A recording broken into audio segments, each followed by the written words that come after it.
I do disagree with Braden. I slept on $1 million last night, and it felt it felt damn good.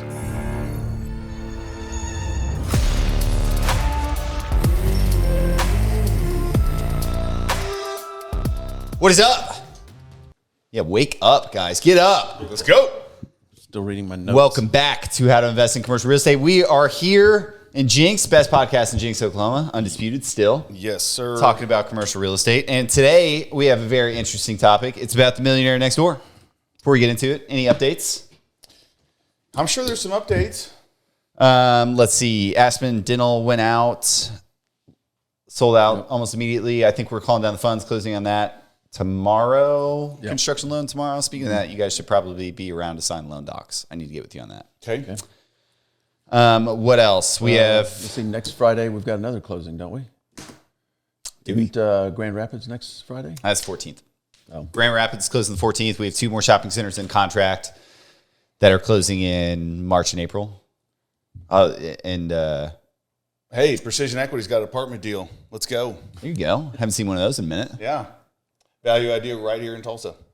We sent out over $600,000 in distributions. Oh, yeah. Biggest quarter yet. Yeah. Woo!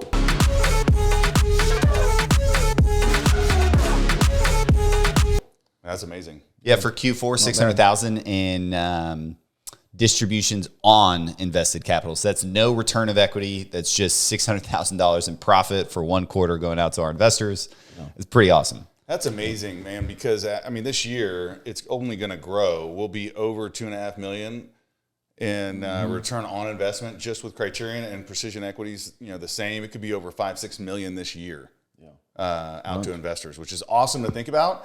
When we started this, it was nothing, and then now we're literally sending out $5 million a year to people that we know and like, and so that feels awesome. I like most of them. Yeah. I'm kidding.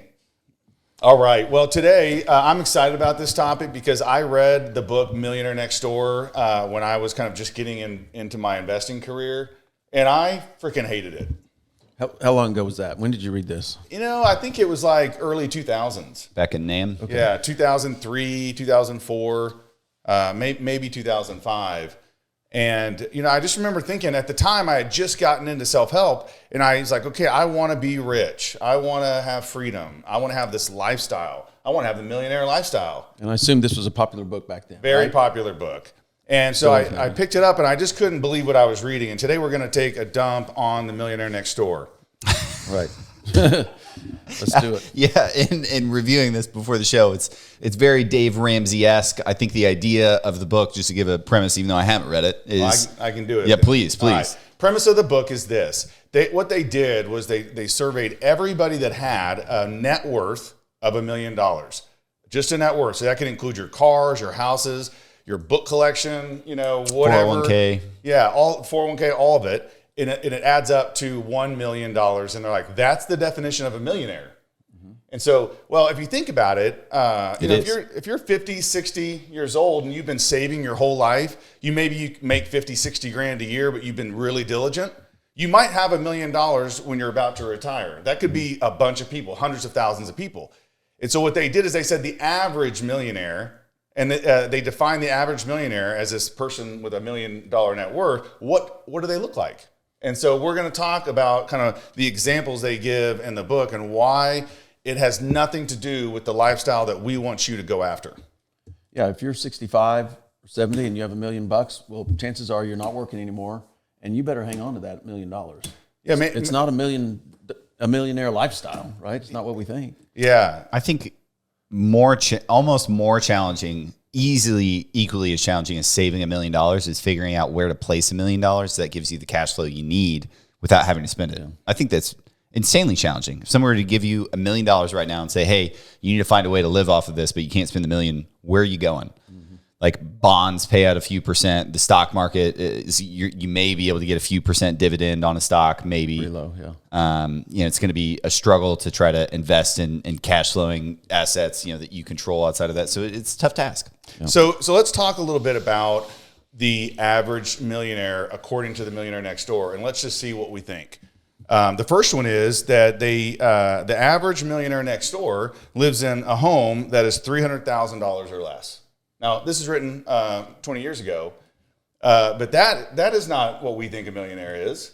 What's one off your list, Brian, that the book talks about? So it says, basically it says they live below their means. This is how this is how they build extraordinary fortunes, which It's frugality. Is frugality, through frugality, not extravagance. And they live below their means. They drive modest cars. They live in average neighborhoods, and they avoid luxury brands. That's not what I call a millionaire lifestyle. Now, here's one. When they go on family vacations, that they're likely to try to drive on their family vacation to save money. That would work for me. The quickest way to save money is to drive to the vacation, because it's going to be so bad from having to drive that you're just never going to take vacations. Save a lot of money. Yep. Here's one. If you have a really big anniversary, you don't do a lavish party or take a trip. You have a modest dinner, family dinner, it said. That's going to go over like great with the wife. I'm telling you right now. The average vehicle is a Toyota, a Honda, and the most likely a used Ford 150. Talked about not buying expensive watches. Some of them have Timexes, it said. and this is how to achieve extraordinary wealth. Yeah, they says they prefer to cook at home instead of going out to eat. This one says they mow their own lawn and they fix their own cars. And so what this book did, and I think it was terrible for the American public, it took the average person that makes $50,000, $60,000, $70,000 a year, and they don't feel rich. And then they read this book and they say, hey, if I stop spending all extra money and I live like a poor person, one day I'll have $1 million net worth. I can be a millionaire, and it makes them feel good. It fills with pride. They can be like, I'm proud of myself. I'm a millionaire. No, you're not. You're not a millionaire, right? Mm-hmm. Just because you have $1 million doesn't mean that you are anything close to what the average person thinks in his mind or her mind of a millionaire lifestyle. But that's what people want. They want to say, I'm okay. I don't need to work harder to get that lifestyle that I really want. I'm a millionaire anyway. And so then they can turn their brain off and they can stop working hard to build wealth. And they can just, live like a poor person with the pride in the back of their mind saying, I'm a millionaire, or one day I will be a millionaire. But if the $1 million in net worth by the time you're 70 doesn't get you the lifestyle you want, are you really achieving your goal? Well, I think this is where we go back to, we have to be very careful what we speak and write down, like what our goals are. If your goal is to be a millionaire, let's dissect that. It's going to drive a used F-150. You're going to do your own home repairs. You're going to have a practical wedding. Lots of other examples. Yeah. This one says buy used furniture, and also one Braden likes to do, low-cost haircuts. Oh yeah, non-existent haircuts. Yeah. This is actually how I build wealth. As I don't cut my hair. But the idea is at some point, saving is not going to get you wealthy. It's earning more income, and not just earning more income. A lot of what we talk about on this show is focusing on the rate of your return. The rate of your return matters. All of these people what they're doing with these savings, what this book is recommending is investing and kind of saving in like some sort of S&P, traditional retirement account, whatever. So instead of putting all the effort into save on these expenses and live a life that you may have a decent amount of regrets with, if you would have a different dream. If we would say, hey, I want to be a millionaire because I want to have time freedom. I want to be able to ride jet skis with my kids. I want to be able to fly to all of these vacations like that. That's a goal maybe worth detailing out and having. And when you focus on what you actually want, instead of just like being a millionaire, having $1 million in an Excel sheet that says you're rich, it actually does nothing. I can speak from personal experience. Like being Excel rich is Excel. You know what I mean? Yeah. So, no, it's a good point. What this book does, look, guys, I'm not downing saving. I lived just like this for the first 10, 15 years of my investing career. All of these things I did, but I wasn't doing them thinking I was getting myself rich. Okay, I was just doing them to make sure that I had extra money to invest to become rich, actually rich. And so we don't, what if you spend all your time going, keeping yourself from all of life's pleasures only to have $1 million, which will never get you that lifestyle that you're chasing after. And so instead, you can do this, but you have to be spending energy trying to grow your income, okay, and grow the rate of return that you're getting on that income. And so then you're actually going to be able to achieve that life. And so if saving in the short term and focusing on building your wealth to get to that, taking that awesome vacation and having that $1 million home and driving that car you've always wanted, that's what the goal should be. Yeah, it's income, right? Like I think so many people focus on cutting, saving because they just think they're not capable of earning more income, right? Like buy a camera and shoot videos, like create a lemonade stand, go garage sale flipping, like do anything to get the extra $200 a month so you can drive the car you want to. Maybe it's a brand new F-150 instead of a used one, right? Like that could be the difference in a non-regretful life. Flying could be the difference of enjoying the vacation or being able to go to the ocean because nobody wants to drive 15 hours in a car with multiple kids or whatever it is, right? Like focusing on how do I earn more like $300 more a month instead of how do I save $300 a month, I think is easier. I think it's very easier. Well, what you said earlier is true. Is guys, what we want you to do is focus on the goal, okay? And the goal, whatever that is for you. But I think this book encouraged people to just set the goal at $1 million net worth someday later on in my life. It's focusing on the wrong thing. Yeah, and what if you set a bigger goal? Okay, then you're going to take different actions, and if you set a goal to have $10 million when you retire, you may not make 10 million, but you're going to be way ahead of $1 million. Yeah. But what people that read this book do is they say, okay, all we got to do is cut out all the good stuff of our life. Live as poor as we can to have a little bit of extra money when we're older. That's not a good plan. It may be that's how it ends up, but it definitely shouldn't be the goal. Okay, that definitely shouldn't be the goal. Is to not have any fun and not spend any money and live as poor as we can, in hopes that we can just call ourselves a millionaire.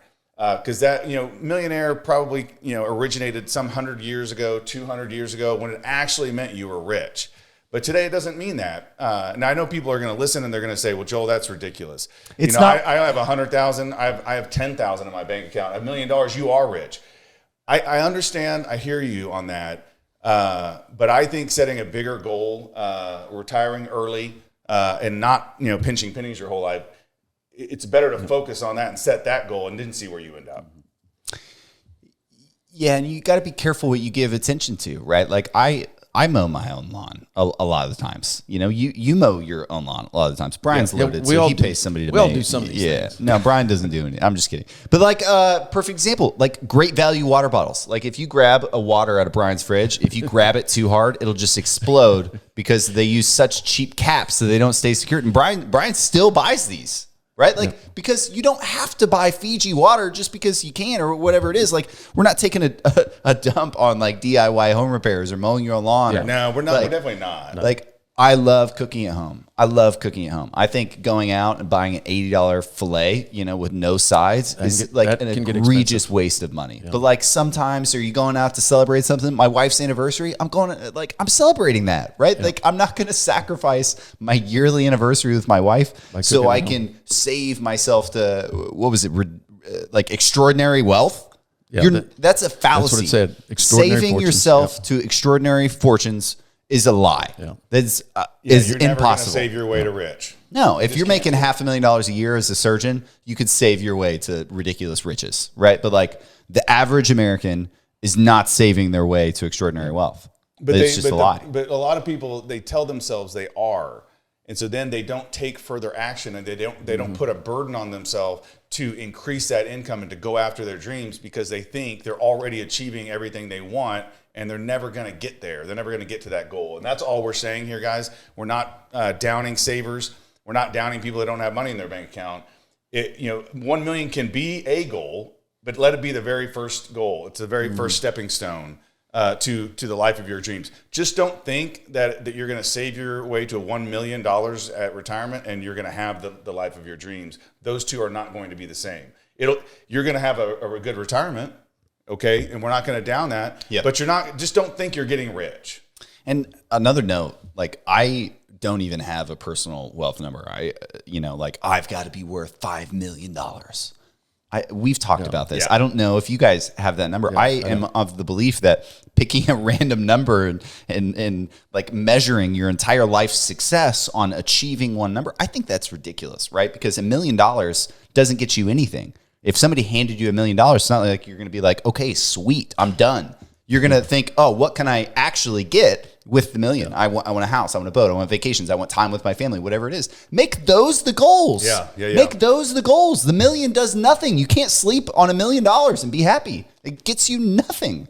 Make a goal to spend more time with your family, or make a goal to outweigh your active income with passive income. Like, that's a goal. That's what we're preaching here, guys. You don't have to even have $1 million. Let's say that your lifestyle, you spend comfortably 75 grand a year, let's just say, and you work so hard to get $100,000 a year in passive income. Now you have your lifestyle, you're totally free. You don't have to go into a job. You don't have to beg for vacation time off. Like, that can be your wealth. And then you build from there. So it's not about the money, it's about your goals and what kind of lifestyle. And this book told everybody that they could have the lifestyle they wanted by being cheap and poor and frugal. And I just think that it was disingenuous to call the average millionaire a millionaire and then talk about, wearing a Timex or whatever. That just was disingenuous. They sold a ton of books, but I just don't think it got people where they actually wanted to go. I do disagree with Braden. I slept on $1 million last night, and it felt it felt damn good. All right, guys. Well, hope you enjoyed the review of the book. If you don't take our word for it, go read it and see what you think, and then hit us in the comments. That's funny. See you next Thanks. time.